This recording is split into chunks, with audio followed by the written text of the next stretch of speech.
Livro de 2 Samuel, capítulo de número 9, e nós vamos ler apenas o versículo de número 13. Você encontrou, diz amém? Vou esperar mais um pouquinho.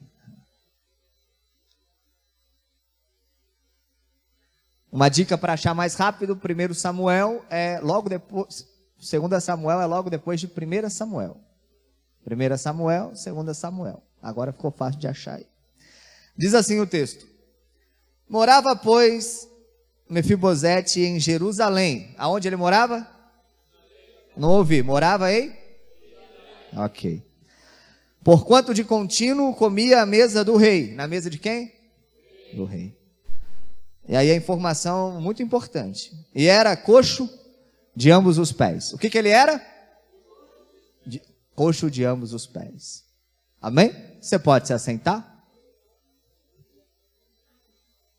Deixa eu fazer uma pergunta para toda a igreja. Você só responde amém ou não. Quem conhece a história de Mefibosete diz amém. Amém. É bom saber que a gente já está pisando num terreno seguro.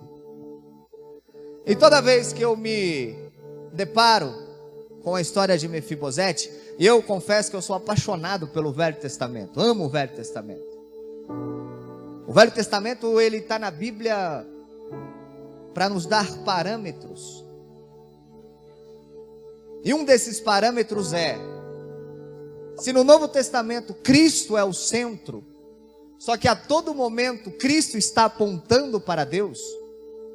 No Velho Testamento nós temos Deus como centro, mas a todo momento ele está apontando para o Cristo que virá. Histórias do Velho Testamento não estão lá por acaso.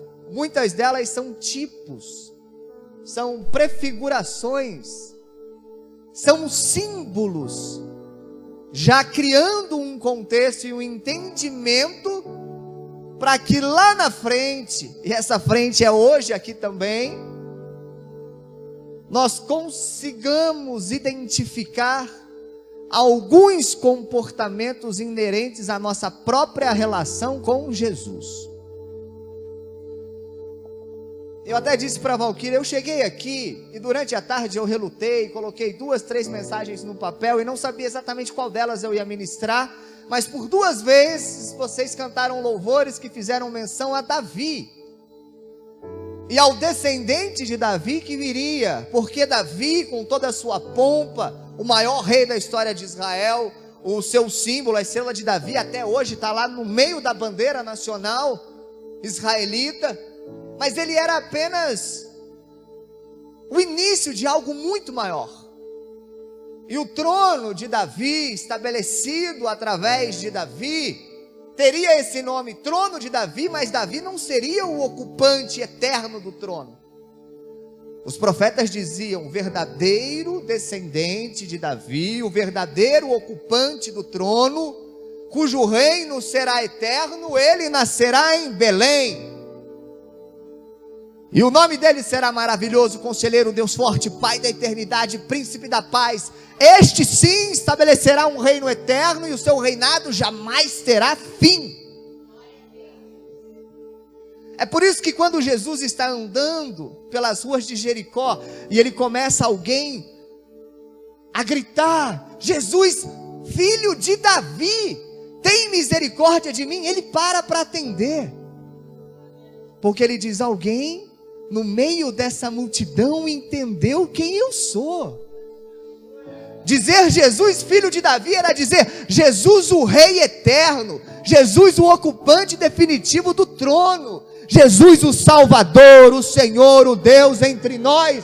Eu sei quem você é. Irmão, e quem sabe quem Jesus é, ele leva vantagem. Quando eu estava conversando com o pastor Ricardo, ele falou: Miquel, o tema deste ano é ano de expansão. Eu não sei exatamente quantos projetos de vida eu tenho vindo aqui participar com vocês, mas já faz um bom tempo que eu venho. E eu achei que esse ano eu não ia vir, mas ai que maravilha, ai que benção. Estamos aqui. E ele disse: nós aqui não estamos nem pensando em expansão de igreja. Não é esse o foco. O foco é a expansão pessoal, espiritual. o crescimento da igreja, e a igreja que é cada um de vocês. E quem conhece Jesus e sabe os benefícios de uma amizade com Ele, expande mais rápido, e expande melhor, e expande para valer. E se eu perguntar para Jesus, você sabe quem é Jesus? Sim ou não? Vocês sabem. Eu senti um sim, alguns aí meio. Mas vocês sabem. Quando os discípulos se reuniram com Jesus e falaram: Senhor, tem umas pessoas dizendo que o Senhor é Elias, tem umas pessoas dizendo que o Senhor é Moisés, tem umas pessoas dizendo que o Senhor é uma reencarnação dos profetas. Quem o Senhor é? E Jesus não responde. Jesus olha para eles e fala: diga a vocês quem eu sou. Quem vocês dizem que eu sou? E os discípulos respondem: tu és Jesus Cristo, Filho de Deus. Agora eu vou fazer uma outra pergunta. E Mefibosete quem é? Um coxo. O que mais que ele é? Não ouvi, alguma coisa de Davi. Filho de Davi, filho de Jonatas. E é exatamente isso que a história de Mefibosete tem de mais interessante. Porque esse moço de nome estranho, e aí vai o Miqueias falar que alguém tem nome estranho. Esse moço, ele tem uma identidade um tanto quanto variada, questionável, porque ele depende muito de para quem você está fazendo a pergunta. A primeira coisa que a gente tem que saber sobre Mefibosete é que ele não nasceu Mefibosete, ele nasceu Meribaal. E ele nasceu, e isso é muito importante, ele nasceu debaixo de uma aliança. Havia um rei chamado Saul, esse rei tinha um filho chamado Jonatas, e Jonatas era o herdeiro natural de Saul. Só que lá nos pastos da vida, por motivos que só Deus entende, ele escolhe um pastorzinho de Belém e diz: achei a Davi, um homem segundo o meu coração, um rei a qual eu desejo sobre o meu povo. E Deus usa Samuel para ungir Davi, rei. E depois que Davi vence Golias e Davi entra no palácio, e Davi vai causar a inveja de Saul, que vai procurar matar Davi, que vai se tornar um inimigo implacável de Davi, seu filho Jonatas, herdeiro do trono, olha para Davi e fala: vejo que você é o escolhido de Deus para reinar. E Jonatas tira a sua capa, entrega para Davi, e Jonatas pega a sua espada, haviam poucas armas em Israel, e ele entrega para Davi. E ele diz: porque eu posso ser filho do rei, mas príncipe eleito de Deus é você. E ali nasce uma amizade tão grande, e a Bíblia vai dizer que Jonatas e Davi se amavam como se a alma de um se apegasse à alma do outro. E quando Saul começa a caçar implacavelmente Davi, Jonatas é seu maior aliado, é seu amigo, é sua última defesa. No momento de maior dificuldade, quando Saul empreende a maior ameaça para Davi, Davi precisa fugir, deixando tudo para trás. A esposa, a sua cama quentinha, os seus jantares regulares, ele tem que fugir sem rumo. Davi é o último com quem ele conversa, é Jonatas. E Jonatas diz: Davi, eu não sei se eu vou voltar a te ver, mas eu sei que você voltará a este palácio como rei. E os reis costumam fazer uma coisa: eles decidem e fazem exterminar a linhagem do rei antigo. É comum isso, Davi, e eu sei que você vai fazer. É quase necessário. Um rei que surge, elimina a descendência do rei antigo. Mas eu quero fazer uma aliança, Davi, eu e você. Quando você chegar ao trono, e você vai chegar, você vai ter misericórdia da minha casa. eu quero que você jure isso para mim. E eles tinham o hábito de jurar colocando a mão por trás da coxa, fazendo um movimento assim. E Davi sela essa aliança com Jonatas. E é debaixo dessa aliança que nasce essa criança, esse menino, a quem Jonatas pega no colo e diz: o nome do meu filho, na hora de registrar lá no cartório, é Meri-Baal. E hoje em dia a gente coloca nome nos filhos porque está na moda. O Nicolas nasceu numa geração de Nicolas que tinha Nicolas para todo lado. Hoje em dia tem Enzo, Manuel, é aquela coisa. A minha mãe colocou nomes bíblicos nos filhos: Miqueias, Ruth, Lucas e Jonatas. A Valquíria é Valquíria, Verônica, Vitória e Mateus, Vitor. Então a gente escolhe uns padrões para dar nome para os filhos, mas na história bíblica o nome representava quase, se não for, um ato profético. Era o pai colocando em seu filho uma marca, para que quando o nome dele fosse mencionado, algo no mundo espiritual se movesse. E Meri-Baal, Meriba, seria algo como valente, guerreiro, lutador. E Baal é uma versão genérica do termo Senhor. Então alguns entendem que ele chamava guerreiro do Senhor, valente do Senhor, lutador do Senhor. Outros entendem que ele seria Senhor dos valentes, Senhor dos guerreiros, Senhor dos lutadores. Mas de qualquer forma, se você perguntasse para Jonatas: quem é o seu filho? Ele dizia: meu filho é alguém que nasceu para vencer. Meu filho é alguém que nasceu para fazer a diferença. Meu filho é alguém que nasceu para viver grandes coisas. Meu filho é alguém que nasceu para fazer com que Israel progrida. Meu filho nasceu para expandir. Só, irmão, que quando esse menino tem 5 anos de idade, Israel entra em guerra com os filisteus. É um combate muito sangrento, e nesse combate Saul é morto. Nesse combate Jonatas é morto. E quando a notícia chega que Israel não tem rei, que seu rei, seu herdeiro estão mortos, as pessoas no palácio entram em desespero para preservar a linhagem real. Os inimigos vão entrar no palácio agora, porque as nossas defesas caíram, então vamos proteger o herdeiro natural, que é Mefibosete. E uma ama pega aquela criança e tenta sair correndo para escondê-la em algum lugar, e ela tropeça. Ela derruba a criança cai sobre os seus próprios pés, os pés se quebram, e aquele príncipe guerreiro que nasceu para ser valente, vai conviver a partir de agora com uma deficiência física permanente. Ele vai se tornar coxo de ambos os pés por toda a sua vida. Existe um funcionário nesse palácio chamado Ziba. Ziba, ele olha para aquela criança e fala: esse príncipe não vai poder fazer nada por nós. Nós não queremos um rei que não anda.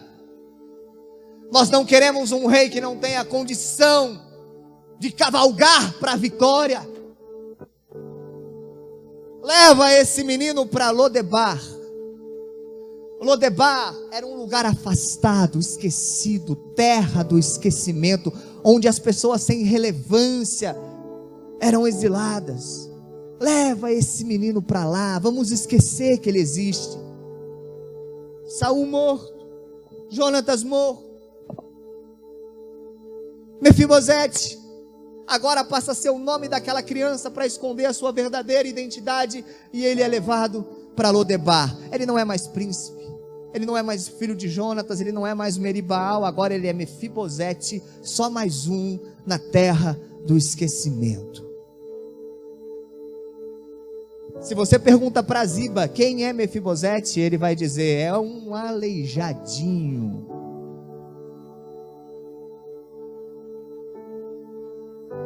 E sem rei, na vacância de poder, Ziba ganha uma grande influência e ele toma para si todas as terras que seriam herdade de Jonatas e Mefibosete.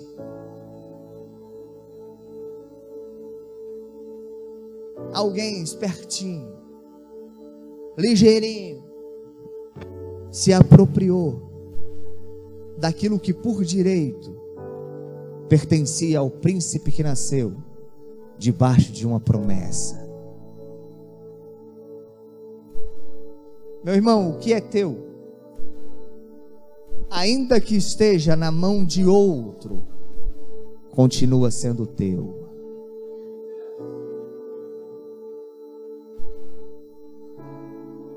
Deixa eu falar algo aqui que não estava na minha mensagem, mas eu preciso falar agora. Quando você lê o livro de Apocalipse, você vai se deparar com um João desesperado, porque ele está vendo um livro, na verdade é um rolo escrito por dentro e por fora e selado com 7 selos. E o anjo que acompanhava João pergunta para ele: quem é digno de abrir o livro? E vozes ecoam dizendo: não há no céu, não há na terra, não há quem é digno de abrir o livro. E João começa a chorar, porque João, ele vivia da cultura judaica, ele sabia o que aquele livro significava. Um livro escrito por dentro e por fora, na verdade era um contrato de posse. Quando alguém tinha uma propriedade, ele tinha lá o seu termo de contrato de compra, ele era o dono, era uma propriedade herdada. Só que por uma dificuldade financeira ou por alguma mazela da vida, ele precisava passar isso para alguém. Essa pessoa pegava um contrato, e um segundo contrato era escrito no verso, porque não era um contrato de propriedade, era um contrato de posse. Você tem posse, mas pertence a outra pessoa. E se um parente, chamado parente remidor, que tivesse vínculo de sangue e tivesse condição financeira, chegasse no poceiro e dissesse: eu quero de volta a terra do meu parente para mim, porque eu vou presenteá-lo outra vez, o poceiro não tinha outra opção senão aceitar o preço e devolver a terra. Quando João olha aquele livro, ele entende: as coisas foram entregues a nós, Deus criou tudo para que o homem dominasse, mas nós entregamos de mão beijada para Satanás. E ele tomou posse de muita coisa. E aquele contrato lá no livro, em cima da mesa, que faz João chorar, é isso. Ele sabe, a gente tinha tudo e a gente perdeu. Para resgatar, precisa de alguém que tem vínculo de sangue e alguém que tenha condição para pagar o preço. Quem? Por isso os anjos dizem: quem no céu, quem na terra? Na terra pode ter vínculo de sangue, mas não tem poder. No céu tem poder, mas não tem vínculo de sangue. Quem vai cumprir? E João fala: eu chorava. E o anjo disse: ei João, para de chorar, rapaz, você é bobo. Você se esqueceu quem ele é, você andou com ele, você colocou a sua cabeça no peito dele e você se esqueceu quem ele é. Olha, ali está o leão da tribo de Judá, ele é digno de abrir o livro. Irmão, e o anjo olha e ele vê o leão rugindo no trono, poderoso, absoluto, dono do ouro e da prata, com poder para pagar qualquer preço. Só que quando João, que é homem, é pecador, ele olha, ele não vê leão, ele vê cordeiro. Com cordeiro como quem acabava de ser morto, um cordeiro sangrando, sacrificado, porque na cruz do Calvário Cristo se ligou a nós pelo sangue, e agora Ele pode redimir, Ele pode trazer de volta aquilo que a gente perdeu, porque Ele tem poder, e porque Ele fez um vínculo de sangue que vai permanecer para a eternidade. Eu não sei o que você perdeu, eu não sei o que você deixou embora, mas Ele pode trazer de volta o que é seu. Está lá, mas vai voltar. Tomaram, mas não é deles. Levaram, mas não pertence a eles. Pertence a você e àquele que é eterno. E a você e a ele também pertence uma aliança.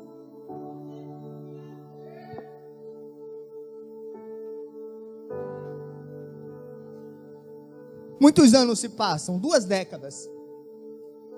Davi já é rei. O reinado de Davi cresce.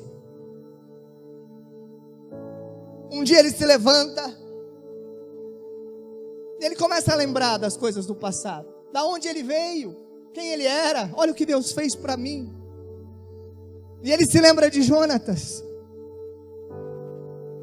E talvez os olhos dele se encham de lágrimas. Meu amigo, meu aliado.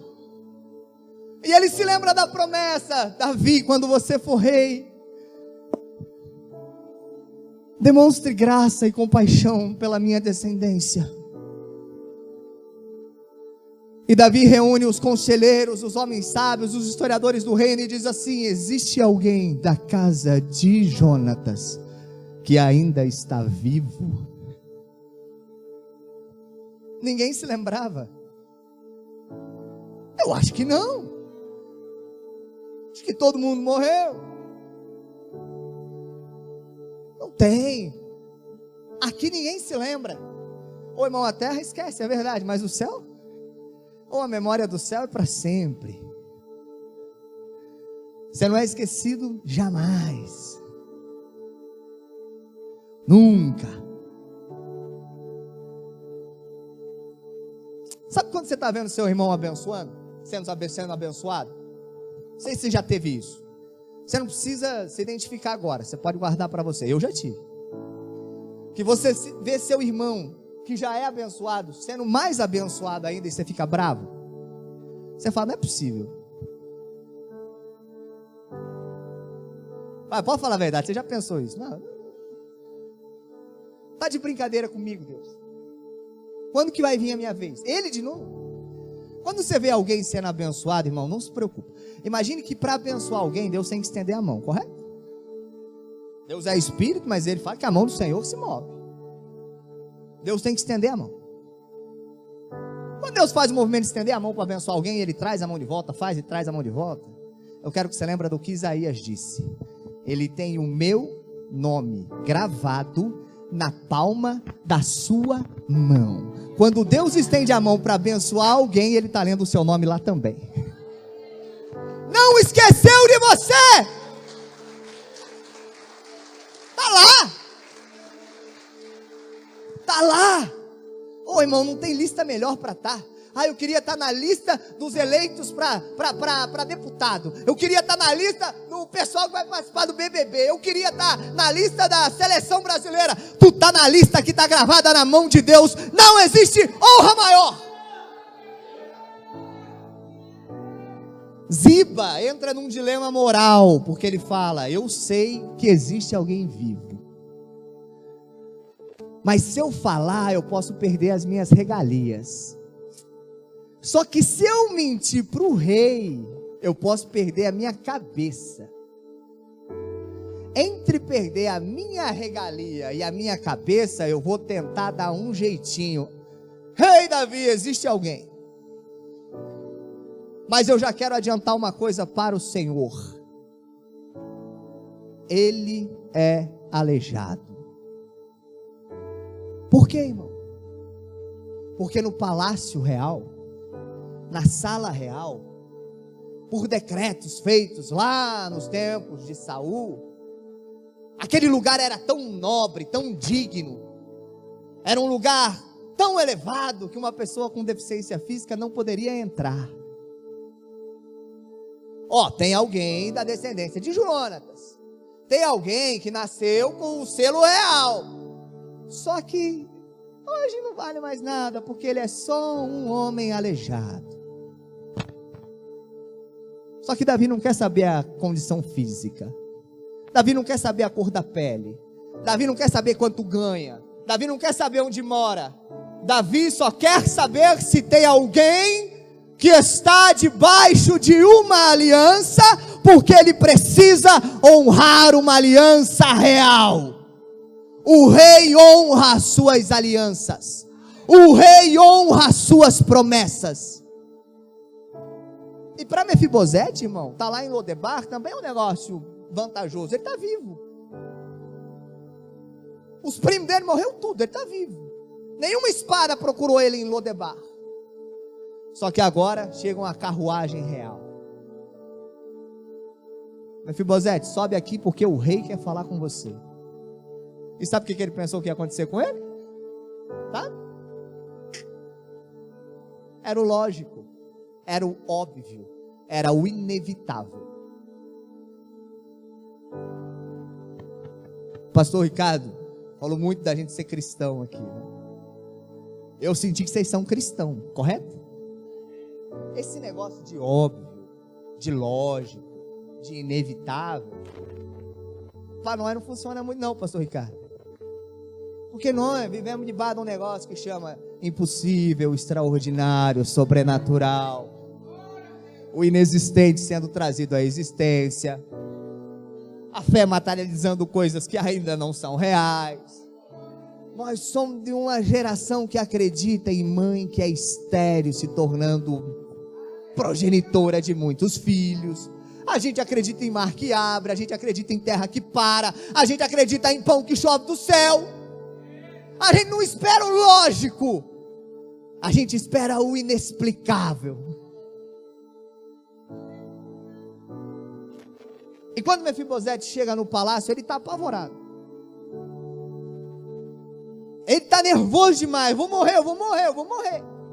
Para ele, andar nos corredores do palácio não é uma honra. Para ele, é como andar no corredor da morte. E quando ele chega diante do rei, ele não olha para o rei. Eu imagino que os soldados estão trazendo ele pendurado, porque ele não pode andar, os pés torcidos. E quando colocam ele no chão, ele não olha para o rei, ele se joga com o rosto em terra. E aí, se você pergunta para Mefibosete quem ele é, ele vai dizer assim: eu não sou ninguém, eu não passo de um cão. Rei, tenha misericórdia de mim. Eu não posso fazer mal para ninguém, eu não ando, eu não tenho habilidade. Eu sou um cão sarnento, jogado à margem da vida. Não se preocupa comigo, porque essa é a visão dele. Só, irmão, que cego pelo medo, ele não percebeu que enquanto ele subia as escadas, os soldados não estavam desembainhando a espada, os soldados estavam fazendo reverência. Ele não percebeu isso, irmão, que aonde ele passava, as pessoas não estavam olhando com desprezo, as pessoas estavam olhando com temor, com zelo, com respeito. Porque aí nós vamos enxergar Mefibosete pelo olhar de Davi. Ei, Davi, quem é Mefibosete? E para Davi, irmão, ele não é o aleijado, ele não é o cão. Ele pega Mefibosete, ajuda Mefibosete a se levantar e diz: ei, você é filho de Jonatas, você é príncipe de Israel, e teu lugar é assentado entre os príncipes. Você não nasceu para Lodebar, você nasceu para viver em Jerusalém.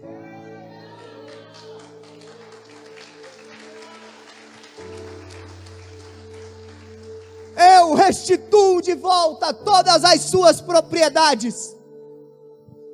Eu restituo de volta todos os seus direitos.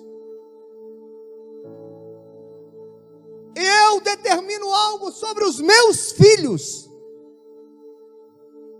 Ninguém mais come no palácio enquanto a cadeira destinada a Mefibosete não estiver ocupada. Eu imagino que na hora do almoço, Davi está lá na cabeceira da mesa de pé, impávido, real. E os filhos vão se alinhando ao redor da mesa, todos os príncipes de Israel. Está lá Absalão, Amon, Tamar, Salomão, todos de pé, porque o rei não se assentou. Todo mundo com fome, mas ninguém vai comer. E aí vem vindo lá do fundo do salão, irmão.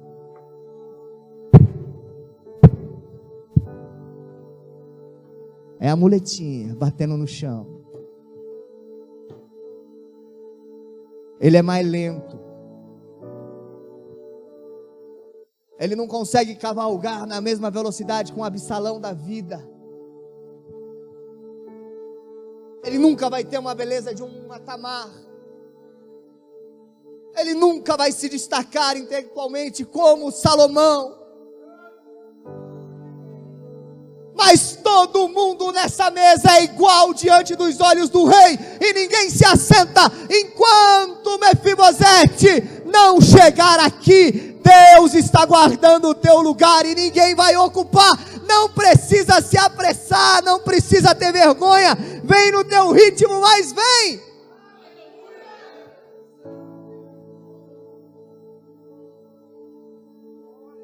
Nessa história, o rei Davi, ele é um tipo de Cristo. E Mefibosete, ele é um arquétipo, ele é um tipo de Miqueias. Porque espiritualmente falando, moralmente falando, os meus pés já se quebraram e mais de uma vez. Eu não posso dizer por você, mas talvez Mefibosete também seja um arquétipo da tua vida, da tua existência.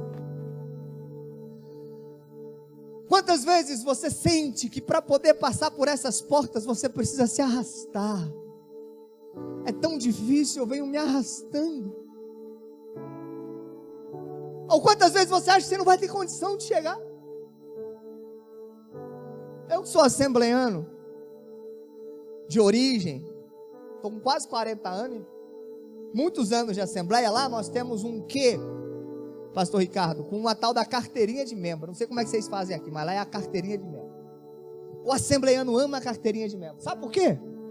Porque parece que aquela carteirinha de membro representa a fé dele.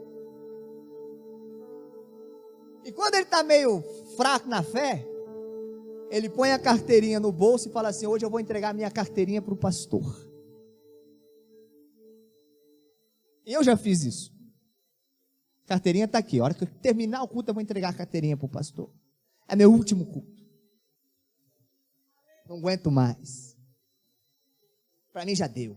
Nunca mais canto na igreja. Nunca mais vou pregar. Não vou pastorear mais. Não preciso disso para minha vida. Aí você vai no culto. Deus fala com você. O louvor te toca. Deus te visita na ministração, e quando você vai embora, a carteirinha está no bolso, volta para a estante, e você continua indo, continua indo, continua vindo, continua vindo. Quantas vezes você já falou que era o último culto seu, e era nada? Você continua aqui, porque mesmo se arrastando, você ainda é atraído para a presença do rei, você ainda é puxada pela força de uma aliança, que foi feita a sangue na cruz do Calvário. Irmão, eu não sou nada melhor que Mefibosete. Se bobear, eu sou pior. Mefibosete tinha argumentos, dificuldades reais, físicas, um medo histórico, um medo que era real, tangível, verdadeiro. Eu não, às vezes eu fico com medo por nada, eu quero desanimar por qualquer coisa. Eu quero deixar de fazer por qualquer motivo.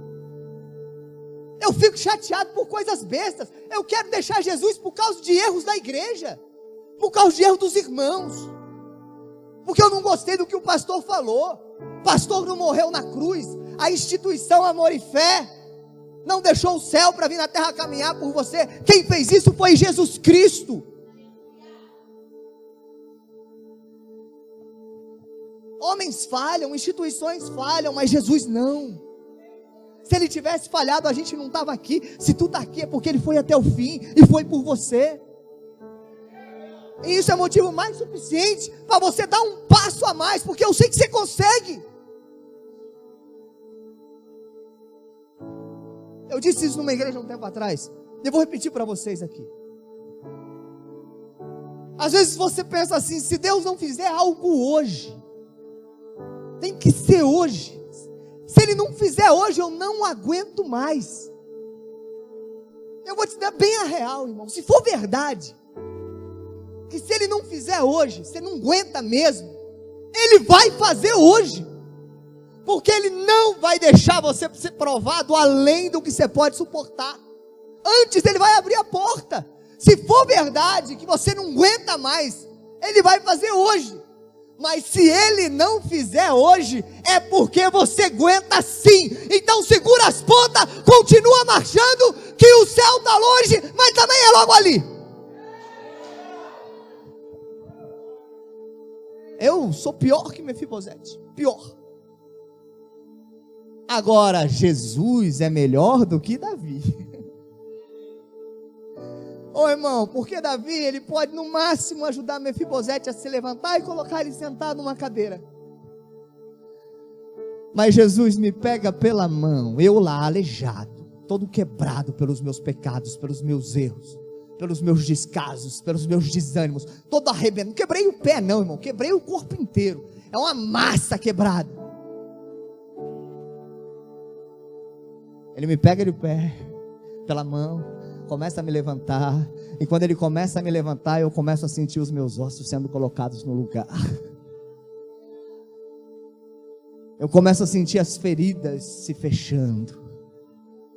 A minha alma que está quebrada, ela começa a ser reconstruída. O meu espírito que está fragmentado, ele começa a ficar inteiro de novo.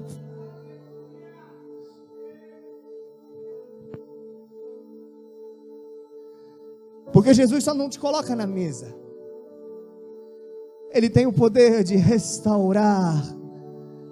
Ele tem o poder de curar. Ele tem o poder de fazer você inteiro de novo. Porque eu não sei quão quebrado você está, mas eu sei que pelas pisaduras dele, nós ganhamos o direito de ser sarados.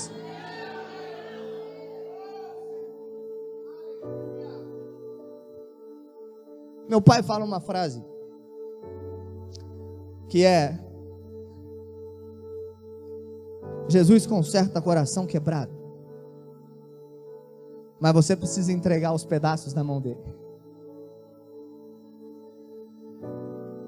Ele está disposto a se levantar do trono, receber você na sala do palácio, abrir as mãos perfuradas pelos cravos da cruz do Calvário e receber das tuas mãos todos os pedaços que você tiver. E quando você entregar todos os pedaços, todos os remendos, todos os cacos que você carrega, Ele vai olhar nos teus olhos e dizer: ei, eu estou fazendo nova todas as coisas. O que é velho ficou para trás. Tudo está se fazendo novo. Esqueça os remendos, porque eu dou veste nova. Esqueça os vinhos vinagrados, porque eu encho os vossos odres com o vinho da alegria. Me entrega a tua fome, porque eu sou o pão da vida. Me entrega a tua sede, porque eu sou a água da vida, a água viva que desceu do céu. Ei, me entrega todos os seus dilemas, todas aquelas questões que fazem você se sentir perdido. Em troca, eu vou te mostrar o caminho, porque eu sou o caminho. Todas as mentiras, entrega para mim, porque eu sou a verdade. Todos os sentimentos de eu não mereço viver, eu não preciso estar aqui, aqui não é o meu lugar, por que que Deus não me leva, por que que Deus não me mata? Entrega tudo isso para mim, porque eu sou a vida. todos os seus infernos, entrega para Ele, que Ele vai te dar o céu. Não existe maior expansão do que essa. Às vezes você quer ir para algum lugar, mas talvez para você expandir, Deus precisa te trazer de volta para perto dEle, para o centro da vontade dEle.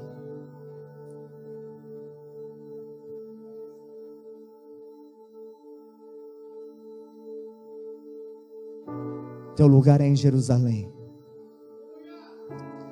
Teu lugar é na mesa do rei. Só que ao contrário de Mefibosete, a tua história não vai ter uma nota dizendo e ele é quebrado. Não. A tua história vai dizer ele é regenerado, lavado, comprado, remido pelo sangue de Jesus. Eu não sei o que você diz sobre você mesmo. Quando alguém te pergunta quem você é, eu não sei o que você diz. Quando alguém pergunta para a tua família quem você é, eu não sei o que as pessoas dizem de você. Quando no trabalho alguém cita o seu nome, eu não sei quais são os rótulos que colocam em você. Isso não tem a menor importância, porque no final das contas, a opinião que realmente vale é a opinião do rei. É ela que define. E pode dizer o que o rei diz a seu respeito? E vou finalizar aqui, pastor Ricardo. Sabe o que o rei diz a seu respeito? Porque você é precioso aos meus olhos e muito amado. Eu te chamei pelo teu nome e você é meu. Quando você passar pelas águas, elas não vão te afogar, porque eu vou passar contigo. Quando você passar pelo fogo, as chamas não vão arder em você, porque eu vou passar contigo. Eu dou os reinos da terra em teu resgate, e as nações mais poderosas eu desprezo em seu favor. Porque eu te amo.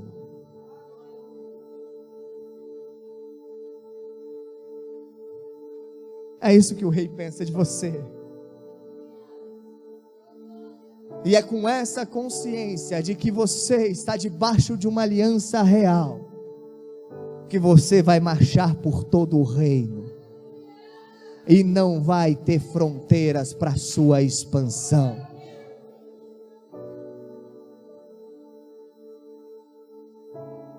E no final de todas as coisas, quando a gente chegar no céu, irmão, você já parou para pensar como que vai ser quando você chegar no céu? Eu não sei se o céu tem uma escadaria com uma porta de entrada, irmão, mas você vai vir pelo corredor, os anjos perfilados. Os anjos só por aqui, ó.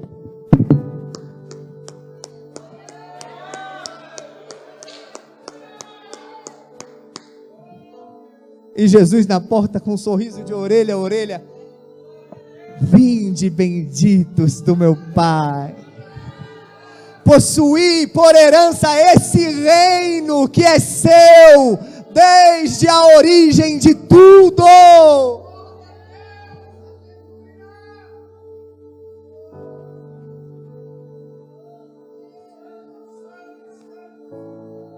Você está achando que por mais que você expanda aqui, irmão,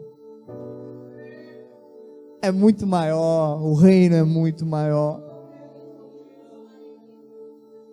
O apóstolo Paulo esteve lá, ele viu tudo que vai ser seu, e sabe o que ele falou? Ele falou assim: eu não vou falar nada, eu não tenho a menor condição de explicar o que eu ouvi.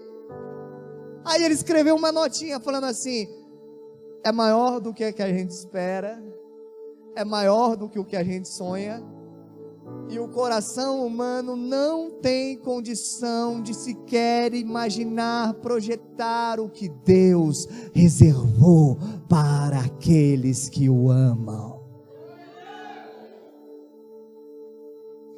De quem é o reino? é dele. O reino é dele. Mas sabe para quem que o reino está preparado?